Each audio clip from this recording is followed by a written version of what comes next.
what Mueller was saying this morning was fairly clear. Clear not just to people on the left, but people on the right as well, including on Fox News.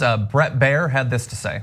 By the tone and tenor of those remarks, as he laid out his case, wrapping up this report, this was not, as the president says time and time again, no collusion, no obstruction. It was much more nuanced than that.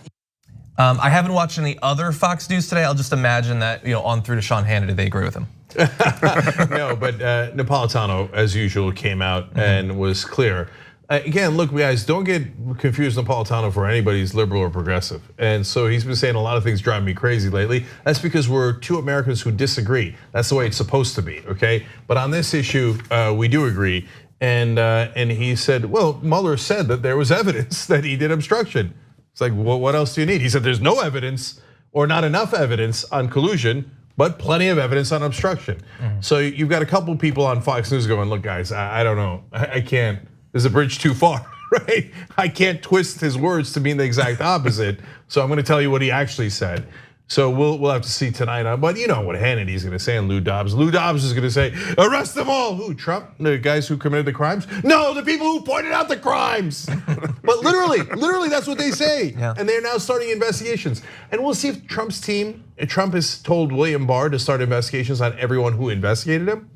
I'm sure that they'll be just as careful as Robert Mueller. And then once they have information, they'll be just like Nancy Pelosi and say, well, I don't know, how's it gonna play out? I just wanna be careful, so I probably won't do anything.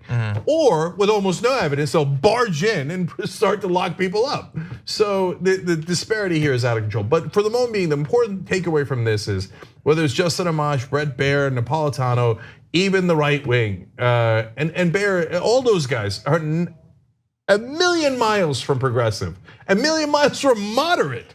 Even those guys are saying, yeah, he obviously did it. Yeah. And so why don't we play a game now? Okay. So we're gonna see how strong you can seem like you're being without actually promising to do anything. And the first contestant is going to be Chairman of the House Judiciary Committee, Jerrold Nadler. And so here's what he had to say today. With respect to impeachment question, at this point, all options are on the table and nothing should be ruled out. What Special Counsel Mueller said loud and clear today for the American people is that President Trump is lying when he says no collusion, no obstruction, and that he was exonerated. If Mueller wanted to exonerate the president from having committed the crime, he would have said so.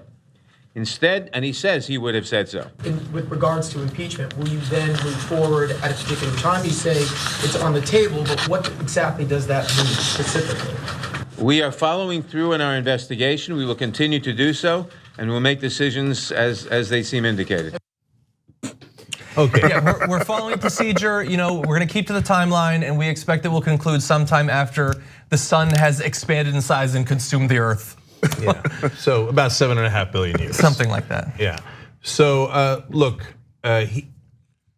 reporting from people inside, and sometimes literally Democratic congressmen will go on TV, like Steve Cohen did, and say, the overwhelming majority of the Democrats on the House Judiciary Committee want to impeach. They think the obvious is that the evidence is obvious, and that if we don't act, it'll seem like we're letting the president be above the law. I think that Nadler, based on the reporting I've seen, actually agrees with that. But Pelosi, who is the Speaker of the House, will not let anyone take action. Will not let anyone actually be a Democrat. Will not let anyone oppose Trump. Remember when it was called the resistance? Hilarious, hilarious. So now it's the assistance, of course. And Nadler here has to go up there and go, Trump obviously did it. He was lying about not doing it. And Pelosi tells me I have to do nothing but wait. And so that's what you just saw there. So let's go to the chief assistant for Donald Trump, Nancy Pelosi, and let's see what she has to say. Let me just say that I'm very proud of our House Democrats. They've been very, shall we say, conscientious about how they've reached their decisions. And I think it's like 35 of them out of 238, or maybe it's 38 of them out of 238 have said that they wanted to be outspoken on impeachment. And many of them are reflecting their views as well as those of their constituents. Many constituents want to impeach the president. but we want to do what is right and what gets results. What gets results. And we have to remember. So, yes, there are some, and the press makes more of a fuss about the 38 than the 200. Okay, so first of all, if she's telling the truth, okay, fine. There's 200 of them who want to help Donald Trump, who say, let's cover up Donald Trump's crimes. So Nancy Pelosi, if she's correct, then she just threw her whole, most of her Democratic colleagues under a bus.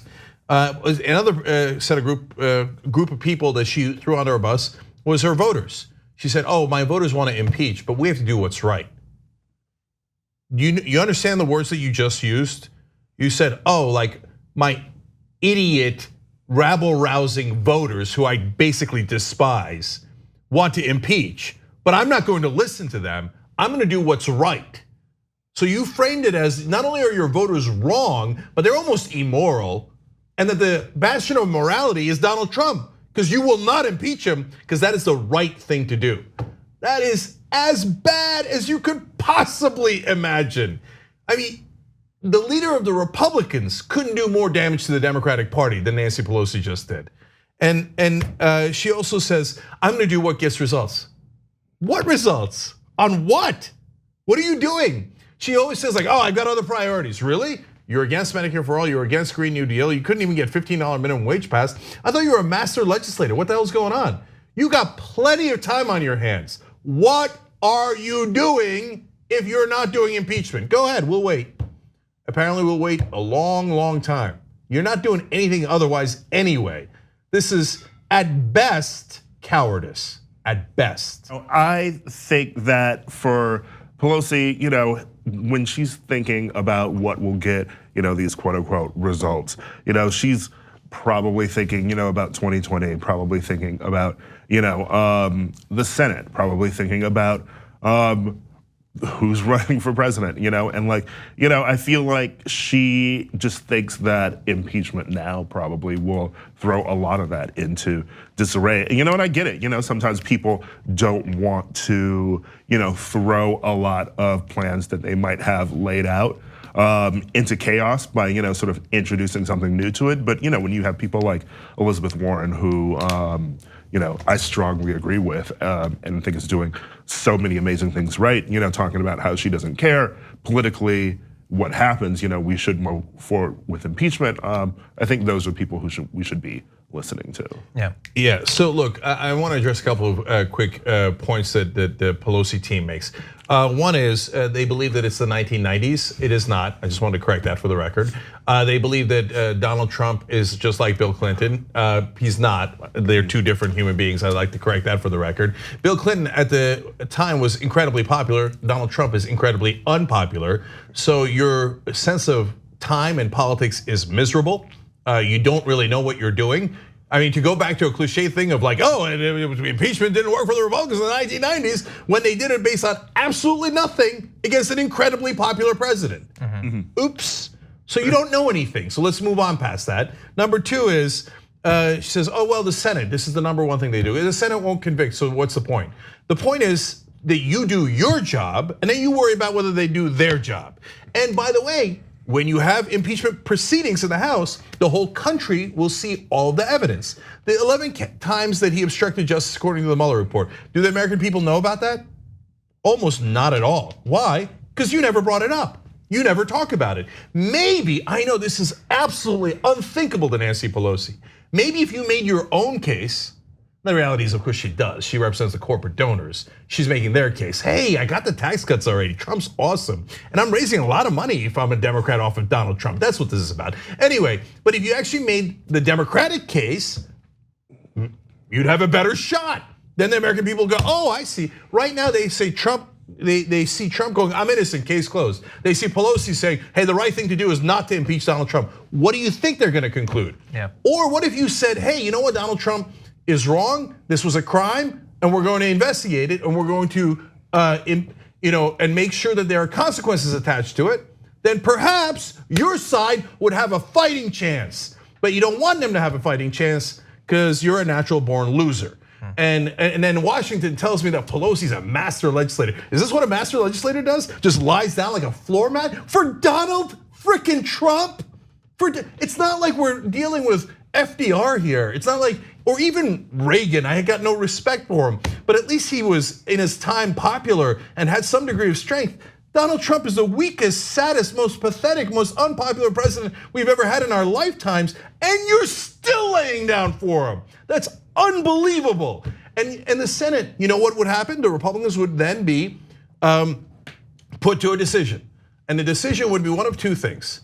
Either I'm going to say, in the face of overwhelming evidence, I vote no, I vote in favor of criminality. I want to let the criminal go. And then they're on the record on that, Nancy. Did you think about that? Did you think, hey, maybe that might hurt their chances in their state? Or they're going to convict, but you leave that up to them. What's the point of saying, oh, I surrender to the Republicans in the Senate, I surrender? Where the is the master legislator that I hear these idiot mainstream media guys constantly talking about? Oh, she's so amazing. Really?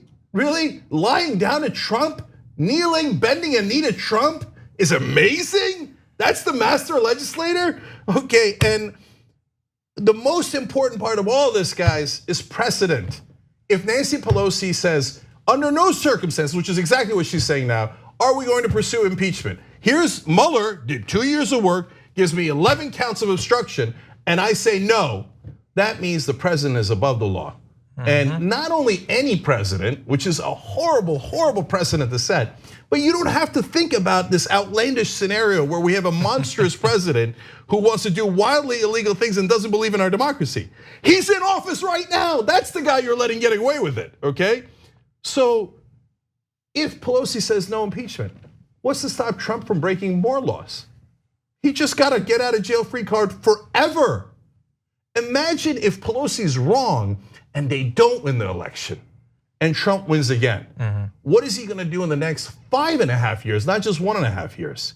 He's gonna say, well, the Democrats told me I could break any law I like. And then they can appoint a special counsel. What difference does it make? The special counsel is gonna say you can't indict a sitting president, and Nancy Pelosi is going to do a preemptive surrender. I could shoot somebody on 5th Avenue and get away with it. And that's not my supporters saying it, that's Nancy Pelosi saying it. On the go? Don't worry, we got you covered. You can still listen to TYT at our new podcast network. Find us on Apple Podcasts, the Google Play Store, or at tyt.com/podcast.